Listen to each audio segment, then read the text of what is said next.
এক কিশোর ঠিক করল সে দেখবেই সত্যিটা। অমাবস্যার রাতে সে লুকিয়ে রইল বটগাছের পাশে। রাত 12টা। হঠাৎ চারপাশে কুয়াশা নামল, ঠান্ডা বাতাস। তারপর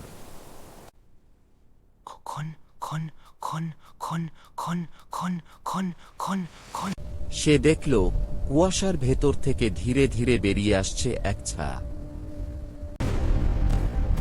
হাতে রঙিন চুড়ি, কিন্তু সেগুলো ভাঙা। চুড়ি থেকে ঝরছে লাল রঙের কিছু।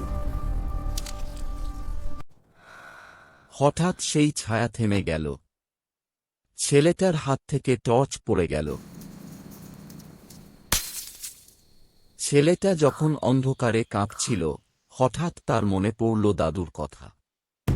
ছেলেটা কাঁপতে কাঁপতে আমি বলল, চুরি করিনি, কিন্তু আমি তোমার চুরি খুঁজে চারপাশের দিতে পারি। বাতাস থেমে গেল। কুয়াশার ভেতর সেই সাদা ছায়া স্থির দাঁড়িয়ে। তার চোখে ভয় নেই, শুধু গভীর কষ্ট। পরের দিন ছেলেটা দাদির কাছে সব খুলে বলল।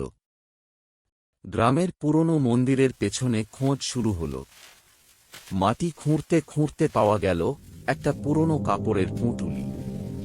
ভেতরে রঙিন কাঁচের চুড়ি আর একটা ছোট চিঠি, যেখানে লেখা ছিল, চুনি নির্দোষ।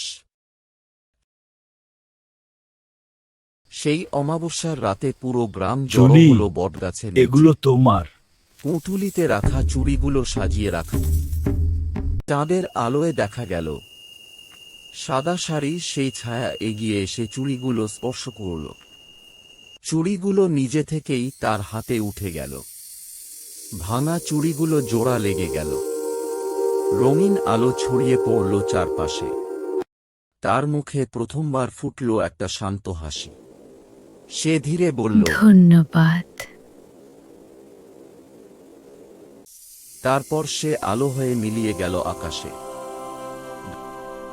অনেক বছর আগে গ্রামেরই এক লোভী মানুষ চুড়িগুলো লুকিয়ে রেখেছিল। চুনিকে অপমান করা হয়েছিল ভুল করে। তারপর থেকে চুড়িপাড়ায় আর কখনো ভয়ঙ্কর খনখনে শব্দ শোনা যায় না, বরং মাঝে মাঝে নরম আনন্দের চুড়ির আওয়াজ শোনা যায়। গ্রামের মেয়েরা আবার চুড়ি পরে, কারণ তারা জানে চুনি আর ভূত না, সে এখন তাদের রক্ষা করে। আর অমাবস্যার রাতে যদি হালকা চুড়ির শব্দ শোনো, ভয় পেও না।